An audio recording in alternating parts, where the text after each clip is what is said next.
Greetings, it is I, Don Luis Ricardo, once again visiting with you in your dimension time-space continuum. Originally I hailed from the region in your linear time frame, historical reference as España.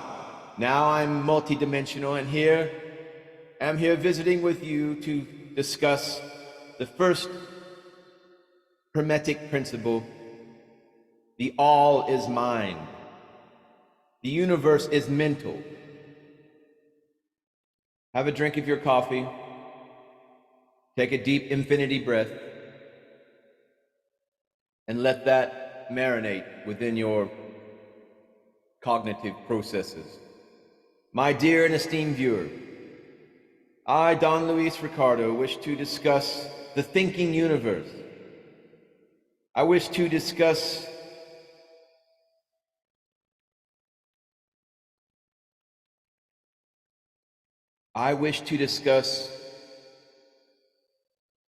the topic of energy. And I ask you, my dear and esteemed viewer, is the universe alive? The ancient sages thought so. They believed in the anima mundi, the world soul, which animated the world body, the cosmos. Just as the human mind animated the human body, in their view, matter was imbued with spirit. When science dispensed with spirit, the world was no longer depicted as a living organism, but as a clockwork mechanism, a lifeless machine. Today, science presents reality not even as a machine, but as a kind of cosmic casino where the odds are always being calculated. God is a gambler, they say. He does nothing but play dice. If the universe is made of energy, the nature of the universe is entirely dependent on how energy is defined. Is energy spirit, or is it stuff? Science cannot state what energy is. Physicist Paul Davies wrote, "Energy is a purely abstract quantity introduced into physics as a useful model with which we can shortcut complex calculations. You cannot see or touch energy, yet the word is now so much part of daily conversation that people think of energy as a tangible entity with an existence of its own. In reality, energy is merely part of a set of mathematical relationships that connect together observations of mechanical processes in a simple way. Energy's definition is a radical problem for science. If it doesn't know what energy is, it doesn't know what energy is not. In particular, it doesn't know that energy isn't mental. It ideologically assumes it isn't. So, what might energy actually be? Is it the basis of mind, or the basis of matter, or the basis of both?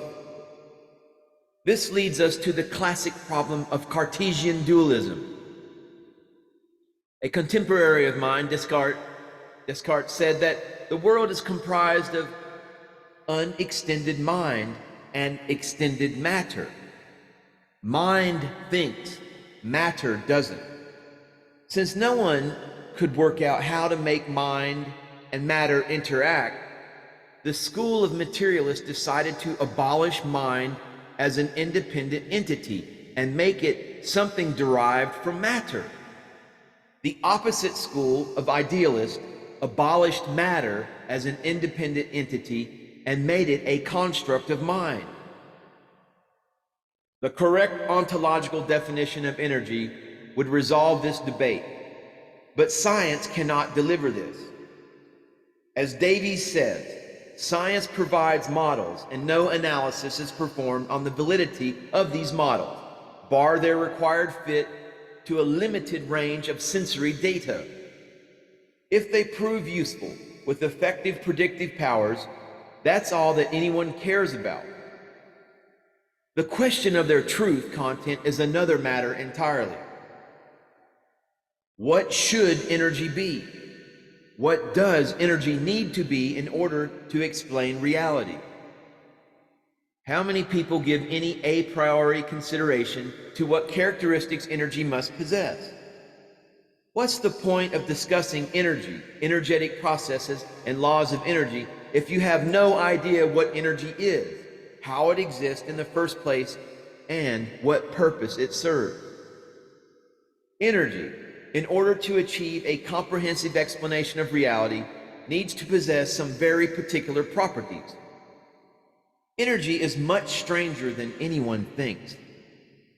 Energy must be a language, the language of existence itself. Everything is energy, and all energy speaks the same language. How else could everything communicate with everything else and always automatically know what to do in any situation? What is this energy language?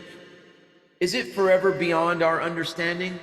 Or do we already know it, but just haven't registered that fact yet? The language of energy must be eternal, since existence itself is eternal. Existence can't jump out of non-existence. Hence, it has always existed, which is what the law of the conservation of energy is all about. Energy can neither be created nor destroyed. I, Don Luis Ricardo, state that energy is eternal. It needs to be an absolute language, infallible, perfect, immutable, ubiquitous, simple, and provide a perfectly stable universe under all transformation. Only one language qualifies as the eternal language of energy: mathematics, the bearer of the eternal truths of reason. There are no other candidates. Mathematics is energy, and energy is mathematics. You can understand neither mathematics nor energy unless you grasp that they are one and the same thing. Mathematics is not only the science of energy, but also the ontology, epistemology, physics, metaphysics, noumenon, and phenomenon of energy. Recall what Paul Davis wrote. Energy is a purely abstract quantity. Energy is merely part of a set of mathematical relationships. Science regards not just energy, but also mathematics as an unreal abstraction. If science is wrong about this, science is wrong about everything. If mathematics is real and mathematics is energy, we have an entirely new ontological means for defining and understanding science.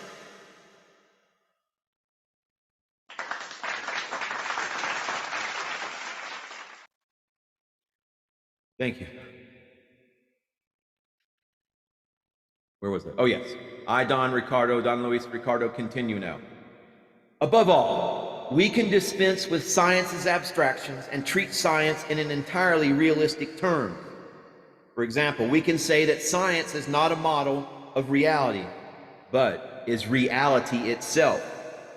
Provided we equate science to mathematics and use the full power of mathematics and science, and not just the aspects of mathematics that fit with the scientific dogmatism of materialism and empiricism. The basic energy, the energy from which all other energy is derived, is light. Mathematics isn't what you think it is. Mathematics is nothing like how people imagine it to be, nothing like how it is taught, with mind-numbing tedium in math class. Mathematics is both light itself and the language of light. Mathematics specifies everything that can be done with light. What can be done with light is in fact everything. Todos.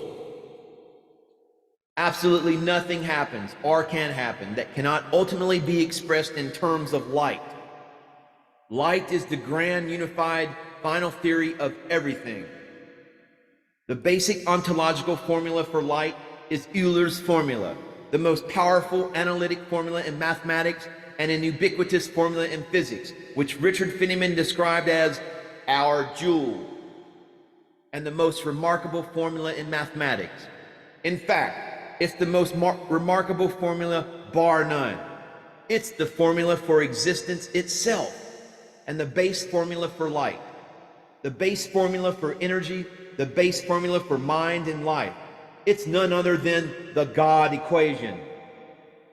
The fact that light is to be equated to the language of mathematics tells us something remarkable and decisive about its nature and the nature of reality. To use a language is to be engaged in thought. To be a language is to be thought. Light is thought, and that means we live in a mental world and not a physical world as science asserts. Think about it. There are only two possibilities.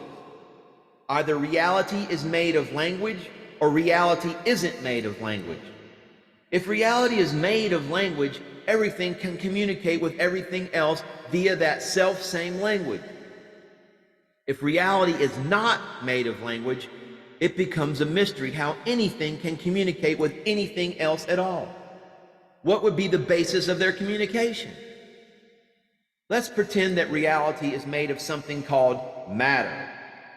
How does one lump of mindless matter communicate with another lump of mindless matter? According to science, matter obeys scientific laws derived from mathematics. For example, think of the law of gravity, or the laws of motion, or the laws of thermodynamics, or the laws of electromagnetism, and so on. These laws are considered eternal, but this poses a highly problematic and perplexing picture. Do these laws therefore exist independently of matter? Does the law of gravity exist whether or not any matter exists to which the law of gravity could be applied? They must do so in order to have initiated and controlled the Big Bang, which gave rise to the material world of space-time. Otherwise, the claim would be that matter, space, time, and their controlling laws all summon themselves into existence out of nothing at all. A claim more insane than anything proposed by any religion.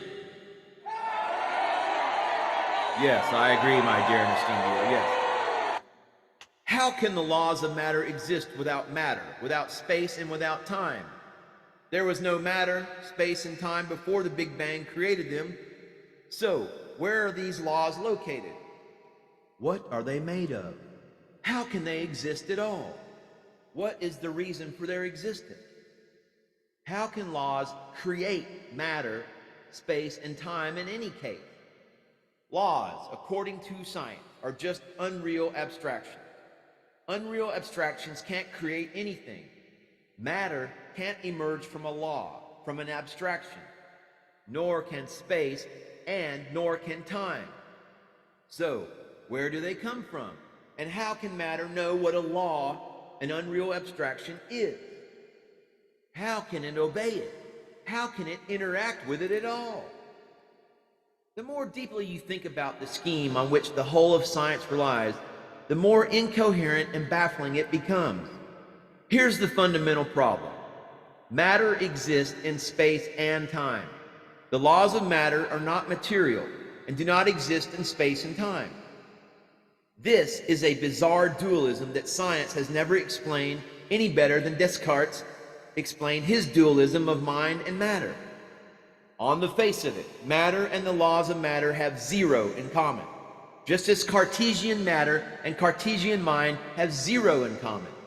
So why should we accept that they both exist and interact with each other, which they must do in order for science to be true?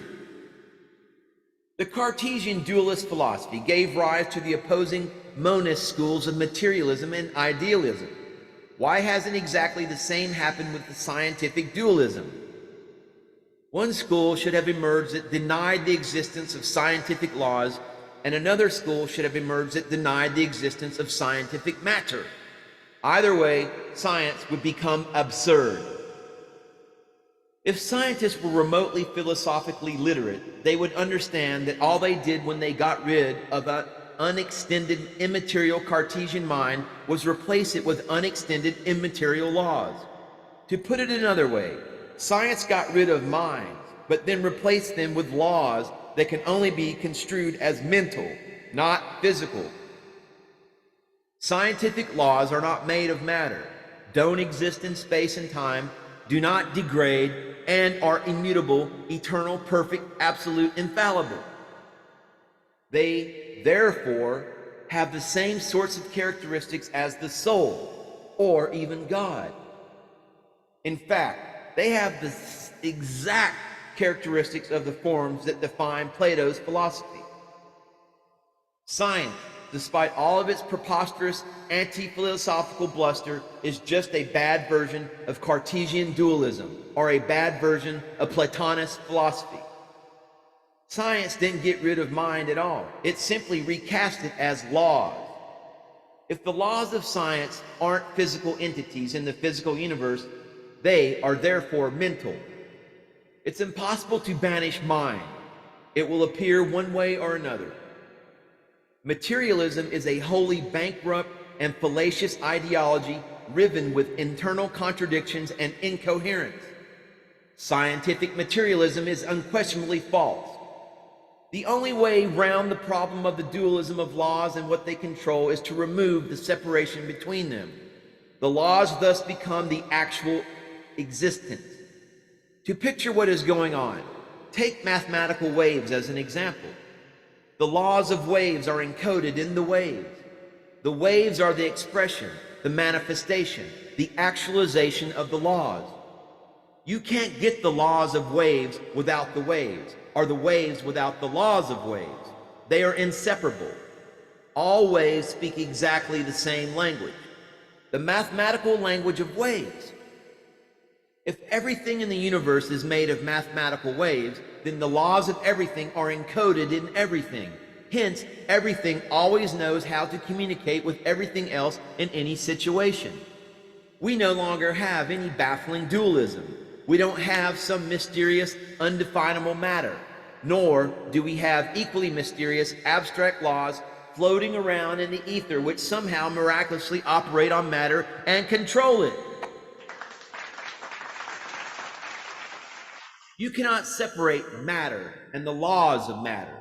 The laws of matter must be built into matter, but this changes the entire way in which matter is conceived. Have you ever heard any scientist claiming that every particle of matter literally contains all of the laws of science? Where, in an electron, for example, is the law of gravity and the laws of quantum mechanics? Yet any mathematical wave inherently contains all of the mathematical laws of waves. The wave is the exact expression of those laws. There is no dualism. There is no mystery. Everything is perfectly defined. Aristotle tried to combine laws of matter in his hylomorphic theory of substance, which he defined as a compound of matter and internal form that defined the substance. Modern science hated Aristotle. It removed all internal forms and replaced them with an external form, which it then called scientific laws. Mathematical waves allow Aristotle's conception to be restored. Now we have the form of the wave as its syntax, and the content, matter, of the wave as its semantic expression, i.e., what it ontologically expresses, how it is experienced. The wave is both an information carrier and the information carried. The syntax, the form, is the information carrier, and the semantics, matter, is the information carried. Everything with a syntax and semantics is a language. So the revolutionary idea is to define substance, not in terms of a compound of form and matter, but instead as a compound of syntax and semantics.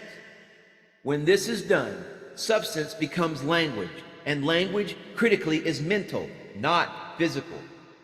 The foundational substance is mental substance, not physical substance.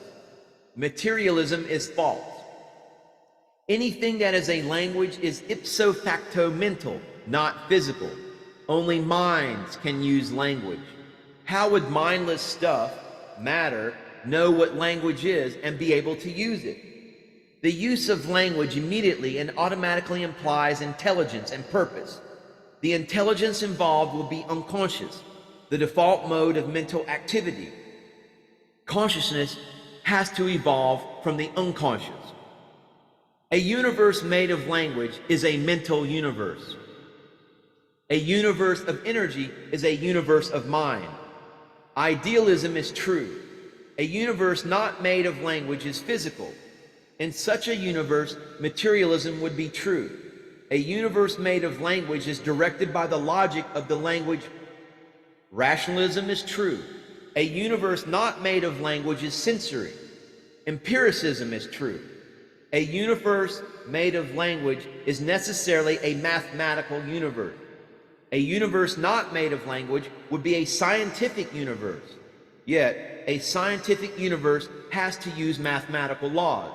So why not just go straight to a mathematical universe? Who needs the intermediary of science? Science is redundant.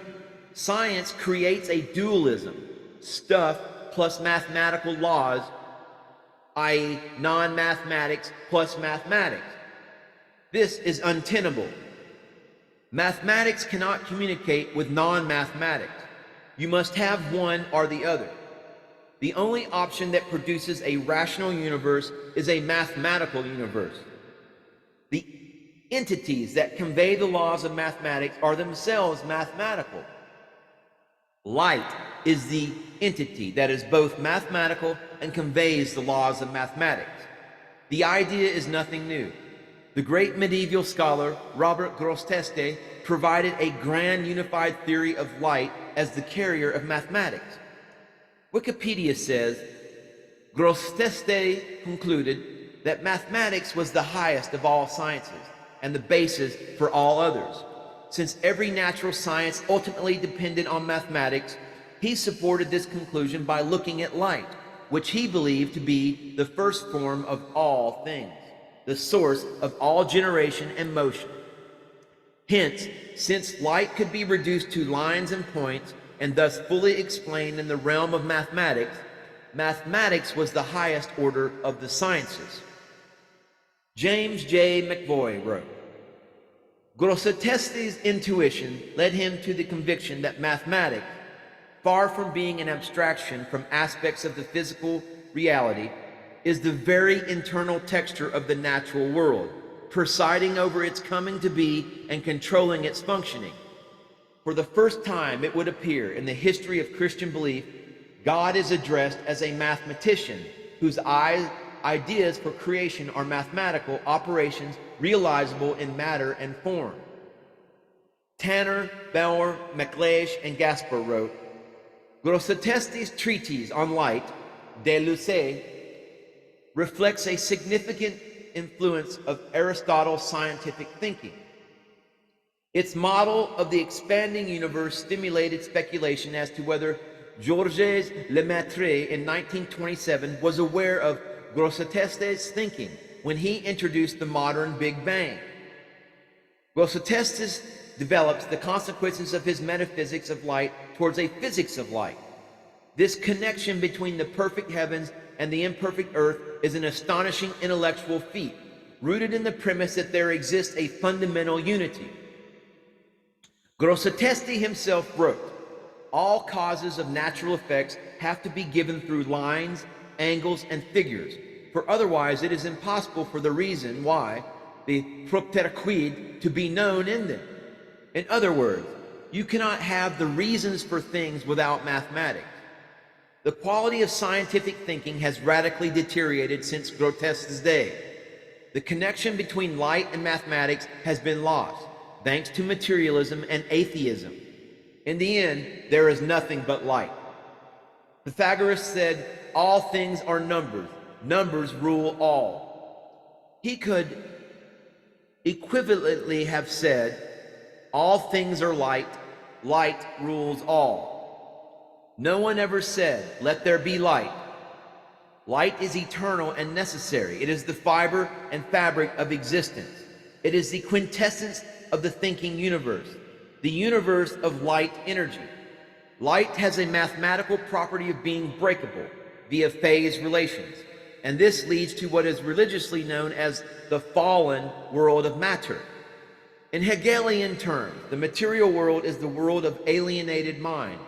The task of mind, of light, is to restore itself to perfect light. and the thinking trajectory of the universe is exactly reflective of broken light unbreaking itself and returning to its optimal nature. To become enlightened means to understand what light actually is, and light is actually mathematics. To become enlightened means to understand that light is thought, and thought has a precise objective: to become perfect. The pursuit of perfection is the meaning of life. People alienated from the potential for protection contained within themselves have projected their notion of perfection onto an external being, God, or a cosmic consciousness, or a perfect state, nirvana, or whatever else religious types have thought of. It is precisely because light is mathematics that the universe has an answer.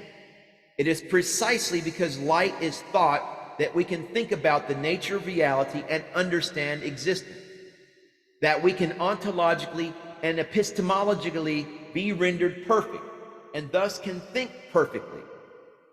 To understand light fully is to fully understand reality. When will you see the light? Here, have we been understood? Light equals energy, equals thought, equals mathematics, equals the information carrier and the information carried. Syntax and semantics, form and content, signifier and signified, map and territory. Mathematics, quite simply, is the language of existence, and you cannot understand existence unless you understand its language. What is the primary obstacle to understanding reality? Man-made language, human feelings, the human senses, human mystical intuition. In other words, the biggest obstacle to truth is the human condition itself, which is why humanity has had such an almighty struggle with the truth and invented so many false truths in which it has been placed absolute and fanatical belief, contrary to all reason. If you want the truth, you must transcend your humanity, not indulge it. What is the subject most alien to human beings, most abstract, most difficult? It's mathematics. That, therefore, is exactly where you must go for the truth. And my dear and esteemed viewer, if you wish to further indulge the truth, I encourage you to hit that subscribe button and stay tuned for future transmissions from the Om Banda New Earth Ashram for compassion and strength and mathematics. Namaste, namaskaram.